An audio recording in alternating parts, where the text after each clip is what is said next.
Hi guys, this is Echo and welcome to my YouTube channel.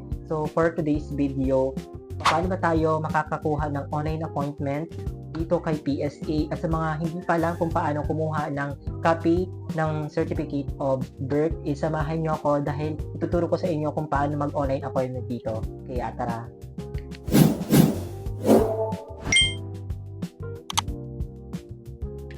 Ituturo ko nga sa inyo kung paano kumuha or mag-online appointment dito. And unang-una, pumunta nga lang kayo sa Google search and i-search nyo lang yung PSA Online Appointment System. So ayan, lalabas na dyan sa Google search nyo and mag-proceed kayo dito sa Civil Registration Service Appointment System. So after nyan is magpuproceed na kayo dito sa book appointment. Kung may makikita kayo dyan, ayan yung color blue, tapos may tao.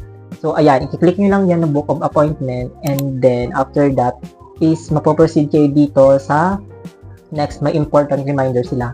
Minors are not allowed to book an appointment. If the requesting party is duly authorized representative, the copy of the authorization letter, the special power of attorney, affidavit, and copies of the valid ID must be presented and submitted. So, meaning to say nito is kapag kukuha kayo ng copy ng certificate ng live certificate or KPSA, kailangan merong authorization galing sa may-ari. Kasi nga, pinutusan, parang napag-utusan ka na kumuha, like sa pinsan mo, ikaw yung kukuha ng certificate niya ng live KPSA, is kailangan merong authorization letter bago ka pumunta dun mismo sa branch ng PSA. And kailangan kasama din doon yung photocopy ng ID. Ayan, kasi yun ang mako-consider ni PSA para mabigay yung certificate of birth. So, ayun lang.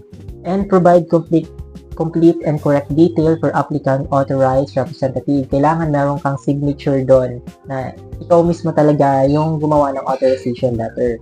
So, ayan. And then, pagkatapos niyan, is mapuproceed naman kayo dito sa what is the purpose of appointment. So, meron tayong select purpose dito na pwede nyo pagpilian kung ano yung mga request nyo na kukunin. Meron tayong get copies of civil registry documents or a certification or first-time court decrees and legal instrument or CDLI request, and for consultation through public assistant and complaint desk for submission of compliance of supporting document per PSA feedback form for delayed registration, mobile application service, birth registration assistant magic, and other is specified. So, ayan lang. Choose lang kayo dyan ang isa kung ano dyan.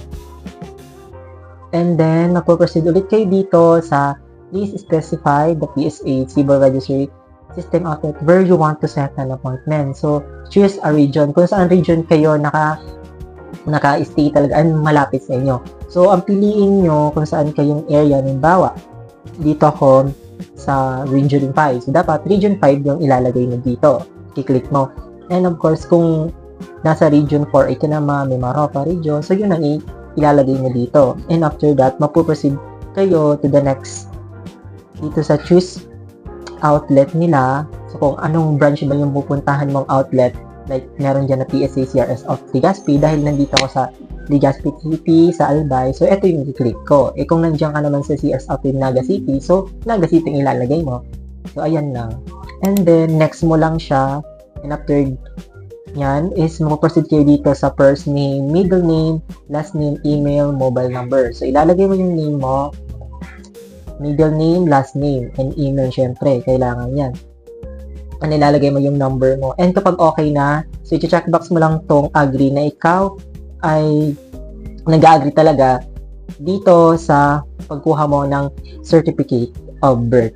And then after that, magpuproceed kayo dito. Kung may nakikita ko dyan, meron dyan certificate, type ano certificate, ano bang request na kukunin nyo? So, birth certificate, marriage certificate, certificate of marriage Senomars, at yung Senomar death certificate, or Senodate, or certificate of no death.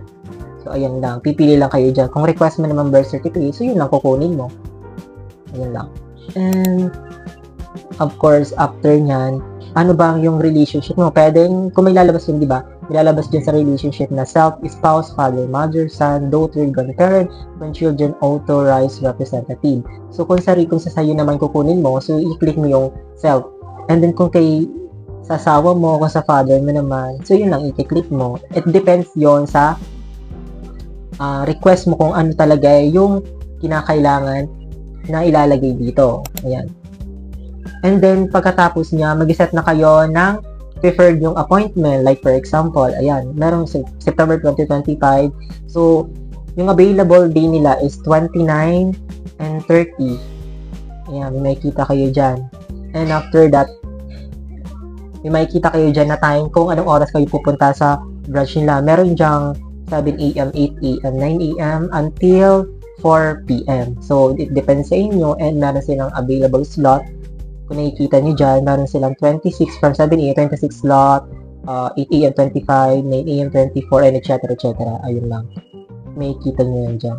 And after nyo, kapag nakapili na kayo doon sa time nyo and sa date nyo, and puproceed na kayo dito sa details ng appointment nyo. So, eto, yung appointment details nyo, naka-record na kung saan na kayo kukuha or mag-pick up ng PSA nyo na copy. So, ayan. And then, proceed kayo sa confirm and mag-redirect na nga kayo doon sa email. So, may mag-email sa inyo. Ayan, kung anong schedule nyo kayo pupunta. Like, 10 a.m., 8 a.m., or 7 a.m. Kung mas maaga, mas okay. Para walang masyadong pila. Pero kapag bumabot ka ng mga 10 a.m., 11, so madami talagang madami talagang pila. Kapag may appointment ka, mas madali lang. Mas madali lang yung process. Pero kapag walk-in kang pumunta doon, medyo matatagalan ka. So, yun lang. So, share ko lang sa inyo yung kung paano kumuha ng appointment dito kay PSA. Kaya sa mga nagtatanong at sa mga wala pag PSA dyan, napakadali at napaka-easy na talaga yung pagkuha ng ating PSA birth certificate. At yan, bago tayo magtapos, I would like to invite you na i-subscribe itong aking YouTube channel. Ayan. So, para marami pa tayo mga videos na may share sa inyo.